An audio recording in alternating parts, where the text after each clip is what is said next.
You've watched the countless how-to manifesting videos. You have followed it to the nth degree. You've done everything they said, but it still just does not work for you. So, is this manifesting thing actually real? Yes, it is real. You can manifest what you want, but only if two conditions are met.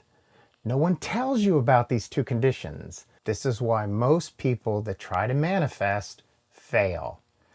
There are multiple ways that you can manifest the things that you want in life.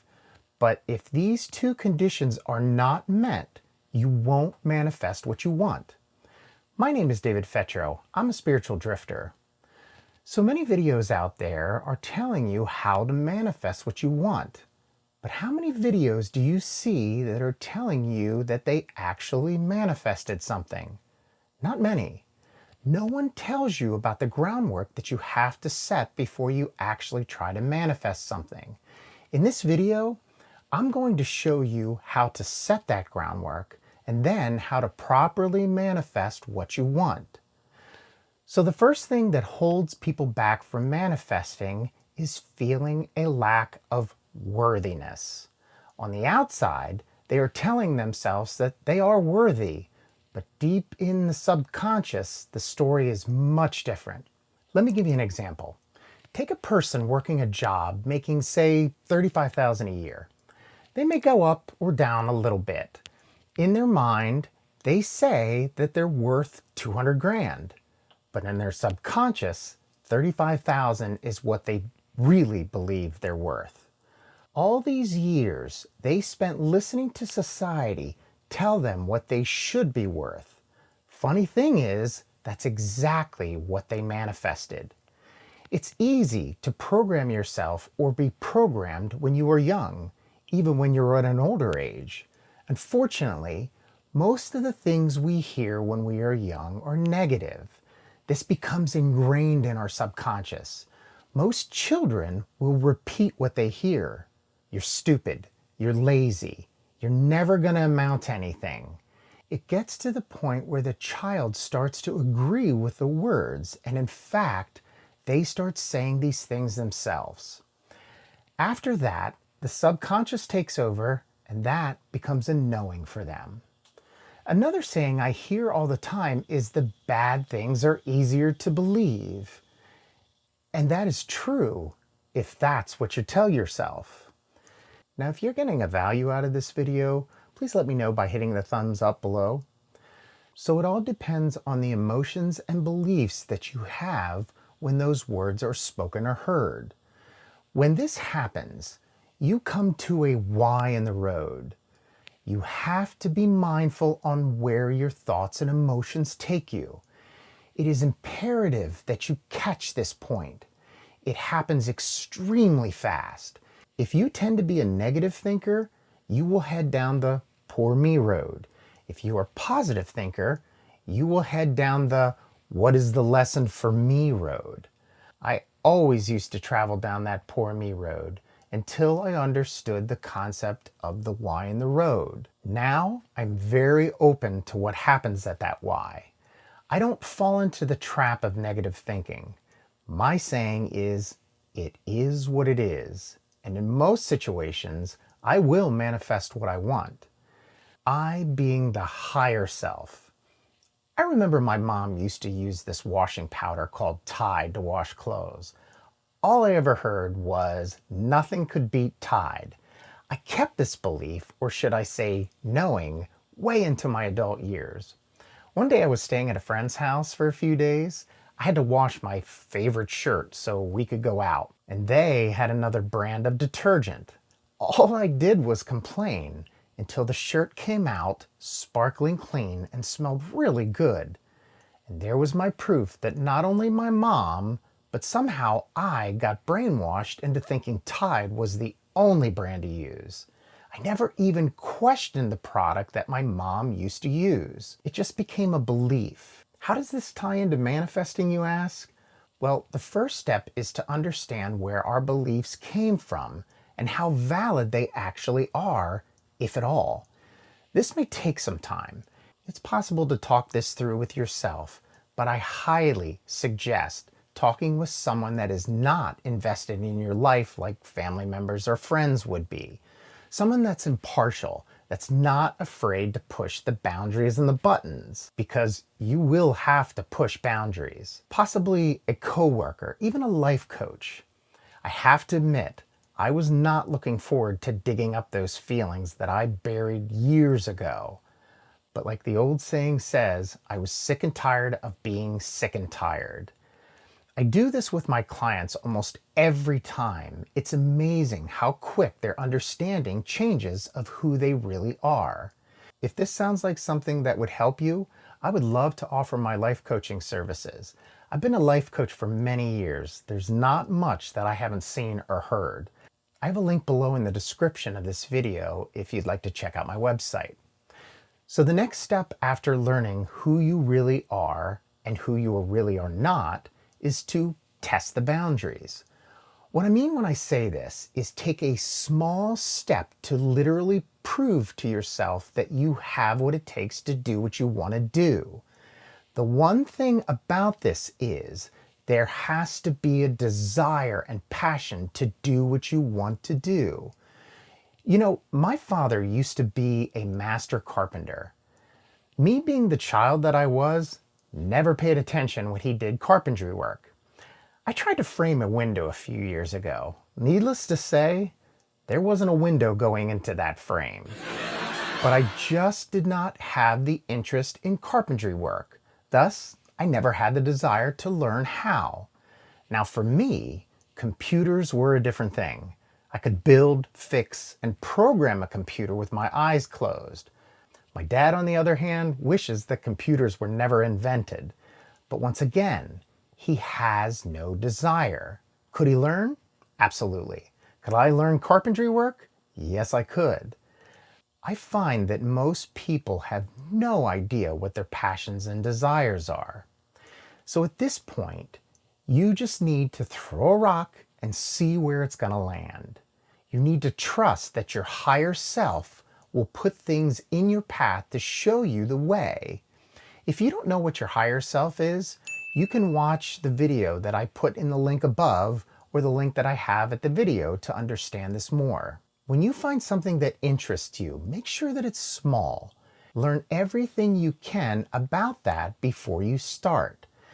I always tell my kids, all that money that you spent at college could have been learned with what I call YouTube college, for free. A lot of times you will find that listening to these videos will show you if you have excitement for this or not. Don't force it if you don't. For example, your higher self may put someone in your path talking about how to make ice cream, and you'll think to yourself, I always wanted to make ice cream. You will realize that your higher self is giving you a nudge. Off to YouTube college you go to find the ins and outs of making ice cream. You can think of this as a boxer working his way up the ranks to become a contender for the championship. He starts fighting people that he knows that he can beat, which gives him confidence to work his way up by learning. The next thing you know, he's fighting for the title. Understand this, for most people, it takes time. Most people nowadays live in what I call a microwave society.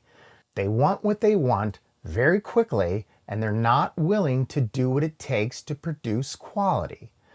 Most of the things that come out of a microwave are chewy and tasteless, but almost everyone believes that you don't have time to wait for it, but yet they will spend hours binge watching their favorite program. It takes time to put together a good meal.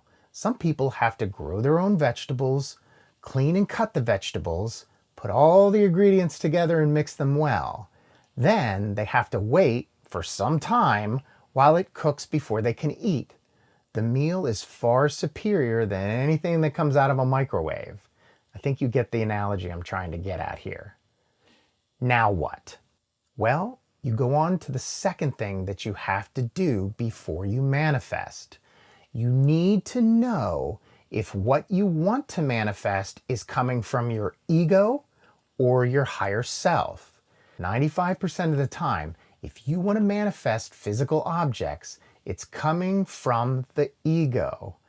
I know a lot of people will disagree with me on this, but as my grandmother used to say, things don't mean a hill of beans. Now, she didn't really sound like that. I just enjoy talking that way. You can guarantee that if you try to manifest something that your ego wants and your higher self knows that it's not in your best interest, you will subconsciously squash that deal. I speak a lot about mindfulness in my videos because I know how vitally important it is to be mindful. Most people don't find out about their higher self and being mindful till later on in their life, because what fun would that be? Who wants an easy life? I know, most people are saying, me, I do. But that's not why you sent yourself here. This is why we gave ourselves ego, to learn. Think of having an ego like a child that has a dowry from his rich parents. Unfortunately, that child's not going to learn very much. Everything is being done for them. That feeling will normally be felt in the heart, where the ego's desires is felt in the mind. This concept is a hard pill to swallow. Societies push materialism extremely hard. People want the big house, the big car, the big bank account. And if they do reach these things, they realize that their ego sent them on a wild goose chase and happiness was not found. Maybe for a brief time, but it didn't last. So now you have the two prerequisites to manifesting. Let's get how to manifest. This is actually the easy part. You have to have confidence. You have your direction from your higher self. Now it's time to manifest. The important key is to feel and know what you want to manifest is already there. So we first start off with a thought. The minute you think it, it has been created. Most people will call it a new dimension. I have to be honest. I'm not really sure how this works. I don't think anyone does. But I do know this. It does work. When you are thinking about it, you need to put every ounce of brain power into your thought. You need to see every little detail down to the last drop of what you want to manifest. Really take your time on this. Be as thorough as you possibly can. After you do this, know that it is now a reality. This is where you want to use emotion to see yourself in that reality. It's like smelling your grandma's apple pie. You feel that warm, loving feeling, picturing yourself eating that apple pie. Warmed up, of course, with a little bit of ice cream on the top. Don't forget grandma's kisses on the forehead. Emotionally feel gratitude for having that manifestation. Gratitude is an extremely high vibration that will connect you with what you want to manifest. Now all you have to do is keep thinking about it and seeing yourself in the situation because you already are. Keep in mind, the ego is going to attack. It's feeling hurt that you didn't listen to it. It's going to tell you that it doesn't exist and all of this is not possible. Don't fight back. Just ignore your ego and it will go away. The more you fight your ego, the more you will start to believe that it's not real. Then go back to living your manifestation. I guarantee you that you will put that manifestation into your timeline. How fast, you ask? This is something that I can't tell you. I've manifested things extremely fast, but then there were times that it took quite a while. I never get upset about the time frame. This would more than likely throw a wrench in the whole thing. I highly recommend that you watch the video on how to connect to your higher self. Knowledge is power, and I do love knowledge. Once again, I hope I've raised your consciousness from listening to this video.